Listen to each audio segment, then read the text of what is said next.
Fly Fishing and Saltwaters Magazine, the source for all things fly fishing in salt waters. For the serious outdoor enthusiast.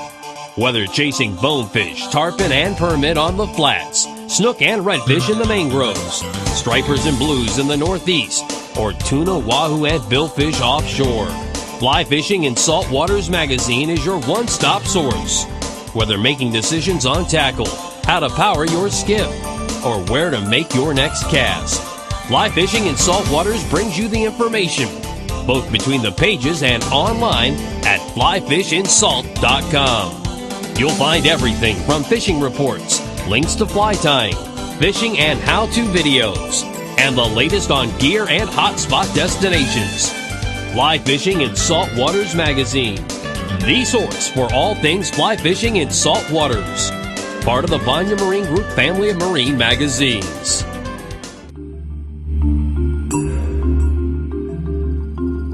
Hi, I'm Captain Ted Lund, editor of Fly Fishing and Saltwaters Magazine. I'd like to welcome you to the inaugural edition of the Double Haul, our official podcast. You're listening to us here on flyfishandsalt.com, and each episode we hope to bring you some of the movers and shakers throughout our industry. This week, the first show, no exception, going to take a road trip to Titusville, Florida to visit the folks at Hells Bay Boat Works, one of the premier manufacturers of shallow water fly fishing skiffs. Going to talk with new owner Chris Peterson about what's going on over there. Also talk in depth with shop foreman Stan Nash, who is one of the Hells Bay veterans from the late 90s when Flip Pallett and Hal Chittum formed the company. Going to talk with him a little bit about the materials and techniques used in building these technical poling skiffs. So stick around. We got a great show planned for you. I'm Captain Ted Lund. You're listening to the Double Haul on flyfishandsalt.com. We'll be back right after this. Fly Fishing and Saltwaters Magazine, the source for all things fly fishing in salt waters. For the serious outdoor enthusiast. Whether chasing bonefish, tarpon, and permit on the flats, snook and redfish in the mangroves, stripers and blues in the northeast, or tuna, wahoo, and billfish offshore, Fly Fishing and Saltwaters Magazine is your one-stop source. Whether making decisions on tackle, how to power your skiff, or where to make your next cast, Fly Fishing and Saltwaters brings you the information, both between the pages and online at flyfishandsalt.com. You'll find everything from fishing reports, links to fly tying, fishing and how-to videos, and the latest on gear and hotspot destinations. Fly Fishing and Saltwaters Magazine, the source for all things fly fishing in salt waters. Part of the Vanya Marine Group family of marine magazines. And now more of the Double Haul on flyfishandsalt.com. And welcome back to the Double Haul here on flyfishandsalt.com. I'm your host, Captain Ted Lund, editor of Fly Fishing and Saltwaters, and we're here in Titusville visiting with Chris Peterson, the new owner of Hells Bay Boat Works. Chris, nice to have you on the show today. Oh, thanks for having me, Ted. Well, Chris, let's talk a little bit about the reemergence of Hells Bay Boat Works. To talk a little bit about the history, when the company was founded, who the players were, and tell us where you guys are at today. Well, the company was originally founded by Flip Pallett and Hal Chittum and Chris Moorjohn. Both Hal and Flip, both very good Keys fishing guides, joined with Chris Moorjohn, who was just a phenomenal yacht designer, and came up with the Hells Bay line back in around 1998. Today, we have over 10 models that have been developed over time and been improved over the last 10 years by input from really some of the foremost names in saltwater and light tackle fishing. Well, I know some of the guides using the boats, John Donnell, of course, one of the top guides in Islamorada, Rusty Albury, Jose Wahebe. The boats really are the favorite choice for professional shallow water fishermen. Well, that's true. Our boats are really built to last, and they're also some of the lightest. Your better fishermen want to be able to go where the fish are, where other boats can't go, where they haven't been spooked. And also our hulls are built with to pole absolutely silently, so the fish really don't hear you coming, they don't feel you coming, they don't feel the pressure waves. All those go back to the founders and how they decided to design the design the boats. Well, I know several years back, Hal decided that he was going to sell the company, sold it to another gentleman. Then the company started to go into some larger boats, had some tough times, went into bankruptcy, and you just purchased the company and really are getting things back on track. And it's got to be really an exciting experience for you. Well, it has been a lot of fun. I've spent my entire life on boats. I, too, am a licensed 100-ton master, except my background professionally has been in building companies, so the confluence of those two things really made it a natural for me to come and step into Hell's Bay and take it to where I hope it will go today, which is back to being the foremost shallow water fishing boat in the world. And we build the boats really with quality in mind and not high production. We're here to build 100 handcrafted boats a year for the most discerning customers really in the world. Most of my customers really know what they want. They've been through a lot of boats and other companies in the past, and I would say over 60% of the people who are buying the boats from us today are former owners and current owners, and sometimes even today have multiple boats. Well, that's one thing I wanted to talk a little bit with you about. There are a number of individuals that have 2, 3, some even 4 boats. Donnell is a good example. Has 3 different boats depending on what he's going to go do during the day. He'll pick the right boat for the right job. Let's go through the line, starting with the first boat you started building when production cranked back up, and that's the Glade skiff, which is really a very, very technical shallow water poling skiff. Very popular in Mosquito Lagoon over on the east coast of Central Florida, all the way around into Texas on the Gulf Coast there. Tell us a little bit about that boat. Well, that boat really is a very unusual boat. It's 18 feet long, although it doesn't look like it. It's designed to be a very lightweight tiller-style boat so that you can put a very small engine on it. It's designed to be able to put an engine that you can take off, put oar locks on, get up into some extremely shallow water. That boat will pole in 2.5 inches or 2 to 2.5 inches of water. And with it being 18 feet long, it poles very well. It tracks very well, so it's a long, thin boat. It's only 54 inches in beam. That boat is really designed to be able to get up into some small creeks in the Everglades.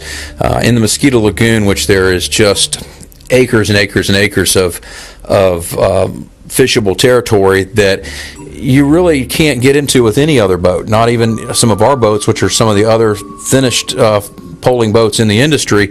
If it's wet in Mosquito Lagoon, if you see water, you can pretty much take that boat into it, and that's not a sales point or anything like that. It is just the reality of how that boat performs. That boat is not for everybody. It's very bare bones. Now, you can carry a myriad of fly rods with you. It has the rod storage capacity for about 8 rods underneath the gunnels, all fly rods. It's got 9-foot carrying capacity for rods. But it does not have a bait well. It's really not for a live bait fisherman. It's really not a tournament boat. However, my personal boat I have rigged with a separate live well that has a recirculating pump on it so that we can fish tournaments and bring a fish in to weigh in and then release for a release tournament. But that boat can wind up the smallest of creeks. It's got an 8.5 gallon capacity, but with a 25 horsepower engine on it, you really can run all day on just 8 gallons of gas, which, again, carrying gas adds weight to your boat initially that you don't have to carry, that helps it really float super, super light. Well, then moving up in the line, the next series of boats, 16-foot long. Of course, you've got the Whip Ray. Well, actually, let's talk about the one in between, which is the Devil Ray, the 14-footer. Let's talk a little bit about that skiff. We have a 14-foot skiff, and that boat is really a unique boat in the fact that it's 14 feet, but it also has the motor mounted way up in a motor well, so it has sponsons on the back, and the reason for that boat is to be able to have it's a great skiff. It's a great all-around skiff. It's a very small skiff, but it's really designed, and it's also designed to have just a 25 horsepower to a 40 horsepower powering it, but it powers very nicely with a 25 horsepower so that you can put that boat and make it fit sideways on a 16-foot large yacht, or it fits very nicely on the front of even a 36 to 38-foot sport fish on the front. So you can transport that boat to any place in the world on your yacht, and it makes an excellent yacht. It makes an excellent yacht tender, and then you can go bone fishing and reef fishing, and use it for everything from a tender to a very, very nice bone fishing skiff, or any shallow water skiff anywhere in the world.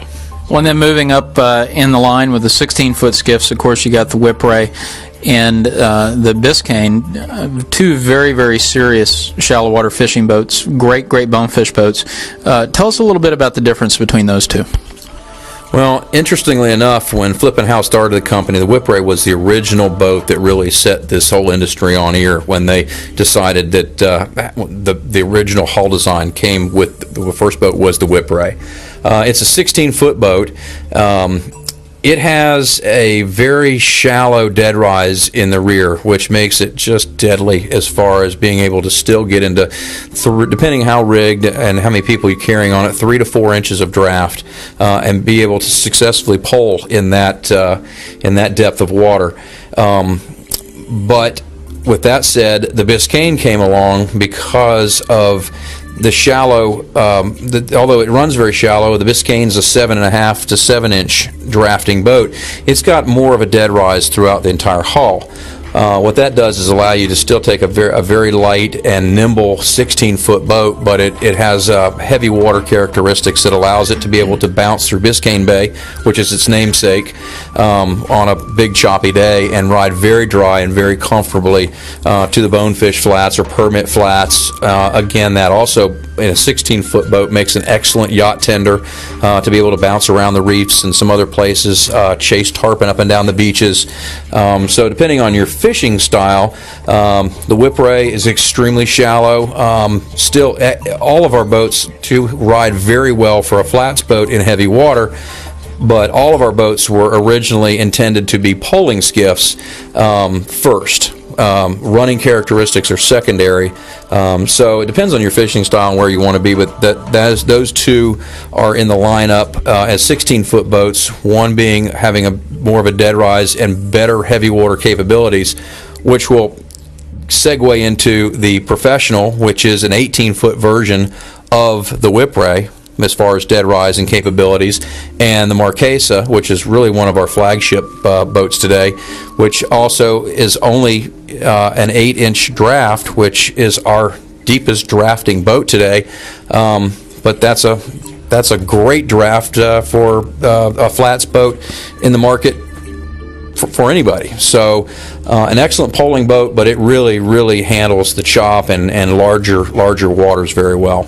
And then you also have the guide model of the 18, which is a little bit wider, designed for professional fishermen that want to take 2 or 3 anglers with them. That's true.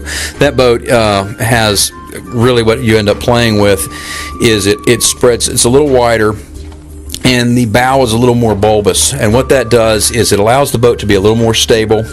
It allows the boat to have a little bit more flotation forward, so you can put 2 large customers up on the bow fishing at the same time, and therefore keeping that bow and the rest of the boat from not being very tippy when you might not have anglers that are as nimble or used to it, which is why it, again, is called the Guide, but it's a great boat for anybody wanting to fish several people and not just 1, 2, or 3 people. You can easily put 4 people on that boat and have a successful family fishing day with that boat, or a guide that wants to take corporate clients or any people like that out.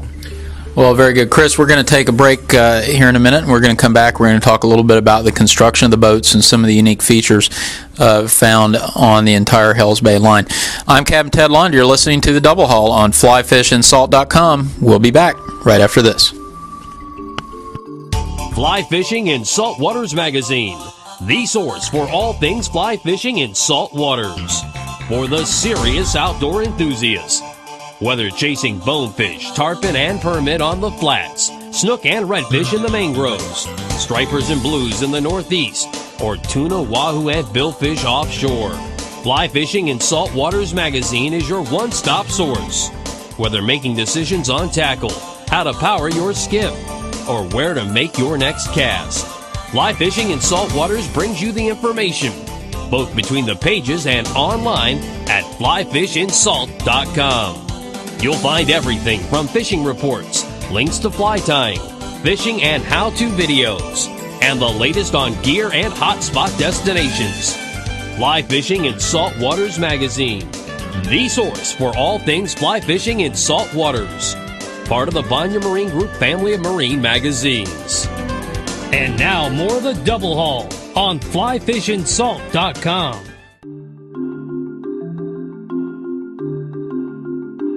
And welcome back to the Double Haul. I'm Captain Ted Lund. You're listening to us here on flyfishinsalt.com.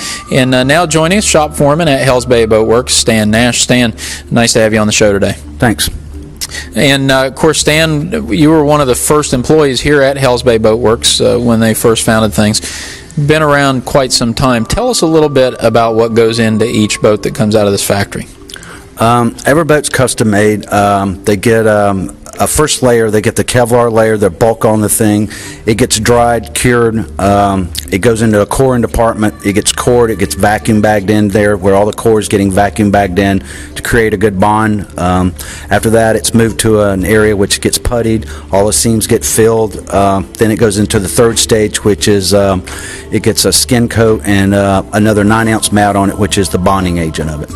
Now tell us a little bit, starting at the beginning, we're talking about Kevlar, because there's a lot of talk from different boat manufacturers about they've got a Kevlar boat, and in reality it may be only a 6-inch strip that runs down the keel of the boat to kind of give them some impact resistance there. Not the case with all the Hells Bay products. That's right. All the Hells Bay, they're totally, the whole boat is actually Kevlar, which we use the best Kevlar there is on the market. It's very hard to work with, but once you get it down pat, it's strong as bullet. You know, it's every one of our boat, our hulls, decks, floor liners, hatches, everything has Kevlar in them. Now the main advantage of that is lightweight strength and impact resistance. That's correct. That's correct. So if you hit the dock like me a lot, you don't have any problems, or if you're running into oyster bars and things like that, you should be okay. You'll bounce off. Yeah, you'll bounce. Well, I know one of my favorite stories I heard quite some time ago. Jack Nicklaus, the golfer, had a couple of these boats on his mothership, the Golden Bear, and I think they dropped one through the dock. And the only casualty there actually was the wooden dock behind his house. And they surveyed the boat and everything came out all right. Yeah, there's not too much happen unless you do like a puncture wound with it, and then it can be fixed because it's closed cell foam that goes in there. It doesn't penetrate the water, so the Kevlar is the strongest that's on the market right now, and we use the most high-tech Kevlar there is. Now, you talk about vacuum bagging, and there are a lot of different manufacturers using that process. Let's talk a little bit about what that means. I think a lot of people hear the term, but they don't really understand how it works. Vacuum bagging is when you actually take a bag, and once the core is in the boat, you're actually taking a bag and you're drawing all the air out of the bag, which when you're drawing all the air out of the bag, it lets the core push up against the side of your part or your mold or whatever, and what it does is it eliminates all the voids in there. It pulls all the resin up to the top of it. It makes a total bond. The bag actually stays on there for about 2.5 hours to make sure that it's getting a good bond on there. It's the only way you can really actually do it. We pull about 15 pounds of pressure on it. It's a little stronger than anybody else pulls, but it bleeds it all out. We don't have any voids, and it's part of the building the boat secure the first time around. And that really allows you to build the strongest boat possible with the least amount of materials? That's right. The glass ratio resin, the ratio of the glass and the resin, and with the core being vacuumed in there is the lightest that you can actually put in the boat to make them to go that fast and to be that strong. It's the lightest there is. And one of the unique things about these boats is once you get the whole boat done, it's actually one solid unit. That's correct. It's all like building a sandwich where you're putting everything in the middle. Everything gets compressed into it. Once the boat gets bonded together as far as with the weld on in the other parts, it's a solid part. It's like having a one part. Yeah, it's just some incredible stuff. You guys have a number of different options, standard hull colors and such, but not a problem if somebody has a specific color that they want. You guys can match that. Yeah, we run right off the all grip chart, whatever the color that they pick off an all grip chart, or whatever the color they come up with. I get a color match of it. Once we get it, we can send it to the customer. If he approves the color, then we shoot the boat, whatever color they want. All right, well, Stan, we appreciate you taking the time. I know you guys are busy. It looks like you got boats coming out of here left and right. We appreciate you taking the time to talk to us, and hope to get you guys back on the show here soon. All right, thanks very much. All right, that's Stan Nash at Hells Bay Boat Works. I'm Captain Ted Lund. You're listening to The Double Haul on flyfishandsalt.com. We'll be back after these messages.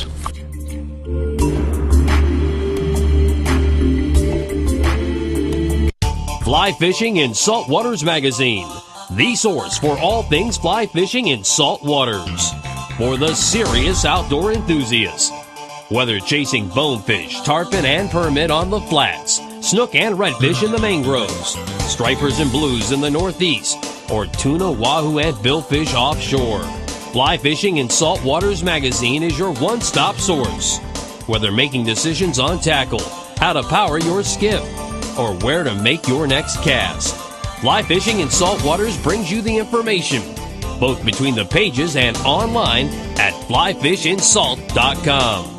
You'll find everything from fishing reports, links to fly tying, fishing and how-to videos, and the latest on gear and hotspot destinations. Fly Fishing in Salt Waters Magazine, the source for all things fly fishing in salt waters. Part of the Banya Marine Group family of marine magazines. And now more of the Double Haul on flyfishinsalt.com.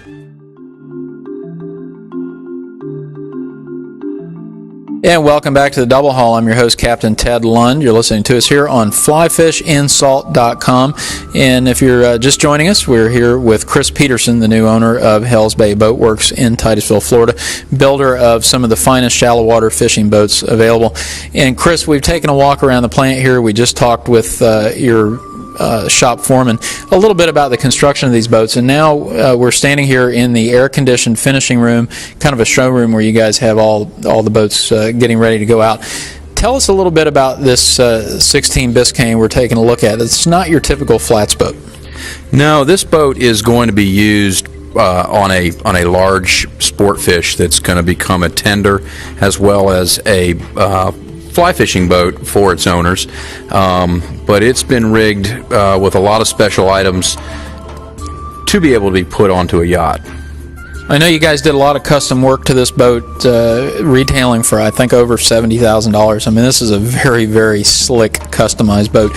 One of the hallmarks of the company since Hal Chittum and Flip Pallet founded it, being able to do anything that boat owners wanted. Let's talk a little bit about this boat as a tender and some of the custom work you did in order to make the boat fit on board the larger vessel. Sure. Well, we start off with as a tender, we really need to make it fit to the boat. And this particular boat, we normally don't recess our trim tabs, but this boat's going to fit down inside of some gunnels of another larger boat. So we've gone in and we made special custom pockets for the trim tabs to fit inside of it so that it would fit. This 16-foot boat, they could have dropped down maybe to a Devil Ray and made it fit, but they really wanted to try to get to a 17, or 18, or a 16-foot boat. So all we could do is make the 16 fit. So we did a lot of customization to make it fit. We also, to make it fit where it's going to sit, it really doesn't have any room to move forwards or aft any at all. So we've made a set of custom cradles that actually fit the absolute bottom of the boat. They were made off of the bottom of the boat. We used the bottom of this actual boat as a form to make those cradles. So they were custom handcrafted right here at Hells Bay to go with this boat. And then we've made now 3 trips to the yacht to custom fit those cradles onto the yacht, of which then the 16-foot Devil Ray will fit on that yacht in the custom cradles. Well, now moving forward to the console here, let's take a look at the cushions on this boat. One of my pet peeves whenever you get on a flats boat, if you have the cushions that either flop forwards or backwards, are always in the way whenever you're trying to get into the hatches. That's not a problem with what you've come up with here. No, this is an option that we have on all of our boats. Some people like what I'm going to call the traditional flat skiff style cushions that flip forward, but every time you try to get into a locker, you have to stand up, flip them forward. To me, it's kind of cumbersome. In this particular Biscayne that we're looking at today has what we call bolt-on cushions, and the cushions actually bolt to the top of the lockers, and so when you lift the locker lid up, the actual cushion comes with it, so that you don't have to be flopping or fooling around with any cushions. You don't have to worry about them flying out of the boat like they normally do on my boat. That's another nice touch. Moving forward to the console, you guys have done all the electronics rigging here. You've got custom gauges. Tell us a little bit about that area. I know this boat really has a incredible stereo system on board too. Well, it does, and I'll just start by saying that, at Hells Bay Boat Works, we're just that. We're a Boat Works. We do customization for your boat after you've bought it, if you would like to have it done. But we start talking to the customers and find out exactly what they want. So when the boat leaves here, it's not like you're at a dealer or somewhere where you take kind of a stock boat and you add a few things to make it kind of fit your fishing style. We start with, like I said earlier, right back at the transom and work all the way to the nose, and we talk to you about your fishing style, what you want your boat to do, and then we rig it for you in that way. This particular boat, the customer, we've got a rigging eye, which most of our boats actually get. It's an option, but most people get it. It's a little eye that is a place for you to attach your hook and be able to tie your knots. This particular boat we're looking at today has a tilt steering wheel, which is nice for when you're sitting down. You can move it down to almost like a car steering wheel. But also when you're running standing up, it's nice that you can move it and stand up and do more like a traditional skiff, where it's almost like a bus wheel. This particular boat also has a really, since it's going to be a yacht tender, they'll take it to dinner and other things, so it's got a really neat polyplanar stereo system. It's got a CD player, AM, FM, remote control, keypad, iPod input, as well as XM satellite radio that's coming off of the new Garmin's that also have XM satellite weather overlay. And actually all this is happening on just a 16-foot bonefish skiff. I mean, it sounds like they have just as many options on this boat as they probably have on the yacht. Well, I hadn't found a place to put the radar yet, but if we could, I'm sure we would have found a little radar spot for it. But no, it doesn't have that. But it does. It's got a VHF radio with remote, so it's got full communications with the mothership. Well, Chris, it's just unbelievable what you guys are doing here and really carrying the tradition of Hells Bay Boat Works into the future. If folks want to find out more about Hells Bay Boat Works and your line of shallow water skiffs, where can they do that? Well, you can pretty much go to any ramp and see any good professional guide will, and at least the best are always in a Hells Bay. But if you're not near a ramp at the moment, www.hellsbayboatworks.com is a good place to start. And if they want to contact you guys, what's a good phone number to reach you at? We're at 321-383-8223 right here in Titusville, Florida. All right, Chris, well, thanks. We appreciate you taking the time to walk us through the factory here and show us what's going on, and look forward to getting you back on the show here real soon. All right, thanks, Ted. All right, I'm Captain Ted Lund. You're listening to The Double Haul on flyfishinsalt.com. We'll be back to wrap things up after these messages. Fly Fishing in Salt Waters Magazine, the source for all things fly fishing in salt waters. For the serious outdoor enthusiast. Whether chasing bonefish, tarpon, and permit on the flats, snook and redfish in the mangroves, stripers and blues in the northeast, or tuna, wahoo, and billfish offshore, Fly Fishing in Salt Waters Magazine is your one-stop source. Whether making decisions on tackle, how to power your skiff, or where to make your next cast, Fly Fishing in Salt Waters brings you the information, both between the pages and online at flyfishinsalt.com. You'll find everything from fishing reports, links to fly tying, fishing and how-to videos, and the latest on gear and hotspot destinations. Fly Fishing in Salt Waters Magazine, the source for all things fly fishing in salt waters. Part of the Banya Marine Group family of marine magazines. And now more of the Double Haul on flyfishinsalt.com. And that's going to do it for this edition of the Double Haul here on FlyFishandSalt.com. I'm Captain Ted Lund, editor of Fly Fishing and Saltwaters Magazine. Want to thank Chris Peterson, owner of Hell's Bay Boat Works, for taking the time to give us a shop tour. Also, shop foreman Stan Nash for telling us a little bit more about how the most technical shallow water skiffs on the market are made. Check back soon for a new edition of the Double Haul here on FlyFishandSalt.com. I'm Captain Ted Lund. We hope to see you out on the water.